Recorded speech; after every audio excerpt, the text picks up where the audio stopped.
Ambati silks Kanchipuram sorry store now in Vijayawada. Exclusive పట్టు saris, సల్వాస్ and lehengas.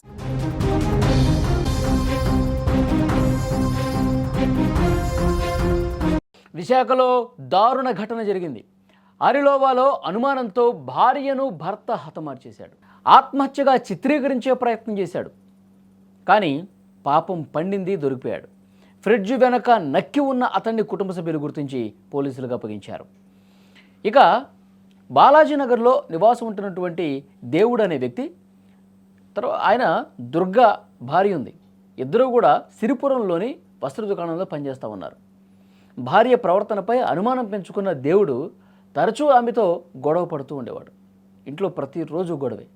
మంగళవారం ఉదయం ఒక విషయానికి సంబంధించి గొడవ ముదిరింది. దుర్గా మెడకు చున్నీతో ఉరి బిగించి దారుణంగా దుర్గని చంపేశాడు దేవుడు. హత్య చేసిన అనంతరం అది ఆత్మహత్యగా నమ్మించేందుకు దేవుడు మాస్టర్ ప్లాన్ వేశాడు.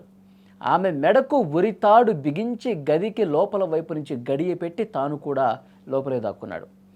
ఎంతసేపటికి దుర్గ బయటకు రాకపోవడంతో అనుమానం వచ్చిన స్నేహితురాలు తండ్రికి సమాచారం ఇచ్చింది. దుర్గ తండ్రికి. ఆయన వచ్చి తలుపులు బద్దలు కొట్టడంతో దారుణం మొత్తం అప్పుడు బయటకు వచ్చింది. ఘటనా స్థలానికి పోలీసులు వెంటనే వచ్చారు. కంప్లైంట్ ఇవ్వడంతో ఇంటిని క్షుణ్ణంగా పరిశీలించారు.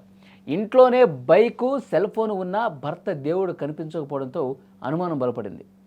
గదిలో గాలిస్తుండగా ఫ్రిడ్జ్ వెనుక నక్కి ఉన్న దేవుణ్ణి చూసి పోలీసులు విస్తుపోయారు.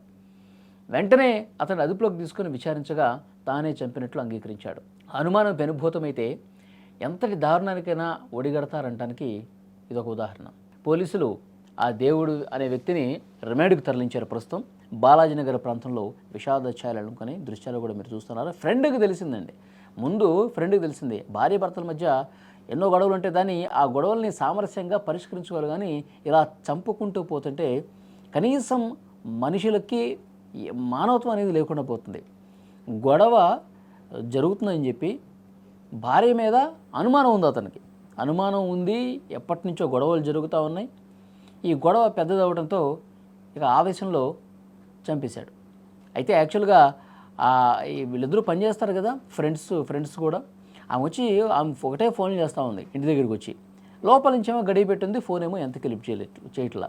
అప్పుడు ఏం చేసింది, వాళ్ళ తండ్రికి ఫోన్ చేసి ఇట్లా అసలు లోపల ఉంది కానీ ఎంతకీ ఫోన్ లిఫ్ట్ చేయట్లేదు, ఒక్కసారి రెండంటే ఒకటిన వాళ్ళ ఫాదర్ ఇచ్చారు. వాళ్ళ ఫాదర్ ఇస్తే మొత్తం గడియ పెట్టింది. లోపల బద్దలకెట్టి చూస్తే మొత్తం ఊరేసినటువంటి పరిస్థితుంది. అంటే వాడు చంపేశాడు. భర్త భార్యని చంపేసిన తర్వాత ఉరేసుకుంది అనే ఒక ప్రయత్నం చేశాడు. అక్కడ మొత్తం చున్నీ కట్టేసి ఫ్యాన్కి వేలాడదీసి ఉరేసుకున్నట్టుగా చంపేసి తర్వాత ఏం చేశాడు, ఈ తలుపులు కొడుతున్నారు కదా, బయట ఫ్రెండ్ వాయిస్ వస్తుంది, వాళ్ళ ఫాదర్ని పిలుస్తుంది. ఇదంతా గమనించినటువంటి అతడు ఫ్రిడ్జ్ వెనకాలకు వెళ్ళి వెంటనే వచ్చేస్తారు, మొత్తం వెతుకుతారని చెప్పి భావించి ఫ్రిడ్జ్ వెనకాల వెళ్ళి దాక్కున్నాడు. నన్ను ఎవరు ఇంకా కనిపెట్టలేరని చెప్పి. అప్పుడు ఉటావుటిన పోలీసులు వచ్చిన తర్వాత లోపలంతా వెతికితే మొత్తం బండారం మొత్తం బయటపడింది.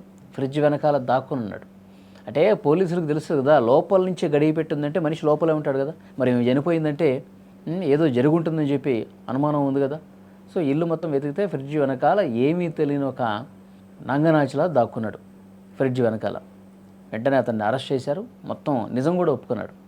నాకు అనుమానంతో కొన్ని రోజులు గొడవలు జరుగుతున్నాయి, ఆవేశం తట్టుకోలేక చంపేస్తాను, తర్వాత ఈ విధంగా ఆత్మహత్య చేసుకున్నట్లుగా నేనే చిత్రీకరించే ప్రయత్నం చేశానని చెప్పి పోలీసుల ముందు ఒప్పుకున్నటువంటి పరిస్థితి ఉంది. చాలా బాధాకరమైన విషయం. 2 పిల్లలు ఉన్నారంట. ఇప్పుడు వాళ్ళ పరిస్థితి ఏంటి, వాళ్ళ భవిష్యత్తు ఏంటి? అంటే భార్యాభర్తల మధ్య గొడవలతో పిల్లల జీవితాలని నాశనం చేసేస్తూ ఉన్నారు కదా. చాలా బాధాకరం. చిన్న పిల్లలు వాళ్ళకి అమ్మ లేదు. ఇప్పుడు తండ్రి కూడా జైలు పాలవుతాడు. తండ్రి హంతకుడయ్యాడు, నేరస్తుడయ్యాడు. వాళ్ళ బాగోగులు ఎవరు చూడాలి? ఇంకా వేరే బంధువులు ఎవరు చూసినా తల్లి ప్రేమ దక్కుతుందా? తల్లిదండ్రులు చేసేటటువంటి ఇలాంటి ఘోరాలు తండ్రి, ముఖ్యంగా ఈ కేసులో తండ్రి చేసినటువంటి ఒక అతిపెద్ద నేరం. కట్టుకున్నటువంటి భార్యని, తనే నమ్ముకొని ఇంటికి వచ్చినటువంటి భార్యని అనుమానం అనే పెనుభూతంతో చంపేస్తున్నారు. నీకు నచ్చకపోతే బయటికి వెళ్ళిపో, నీకు నచ్చకపోతే విడాకులు ఇచ్చేసే, నీకు నచ్చకపోతే నీకు కలిసి ఉండలేను అని చెప్పేసి. అంతేగాని చంపే హక్కు ఎవరిచ్చారండి? చంపటం వల్ల వాడు జైలుకి పోతున్నాడు, పిల్లలు రోడ్డు మీద పడినటువంటి పరిస్థితి ఉంది. చాలా బాధాకరమైన విషయం. సో ఇలాంటి వాళ్ళని చాలా కఠినంగా శిక్షించాలి. అక్కడ ఉన్నటువంటి చనిపోయినటువంటి ఆమె దుర్గ బంధువులు కావచ్చు, తల్లిదండ్రులు కావచ్చు, ఫ్రెండ్స్ కావచ్చు చాలా బాధపడుతున్నారు, కన్నీళ్ళు పెట్టుకుంటున్నారు. కాలనీ మొత్తం కూడా విషాదం నెలకొన్నటువంటి పరిస్థితి. బాగా వెళ్ళేటప్పటికి డోర్ అని పగలగొట్టేటప్పటికి అక్క కింద పడిపోయి ఉంది. పడిపోతే వచ్చి నలుగురు వచ్చి చూసి హాస్పిటల్ ఒకరు ఏమైనా ఆశ బతుకుతుందని ఆశతో కొంచెం హాస్పిటల్ తీసుకెళ్తే అక్కడ కూడా అవకాశం లేదు.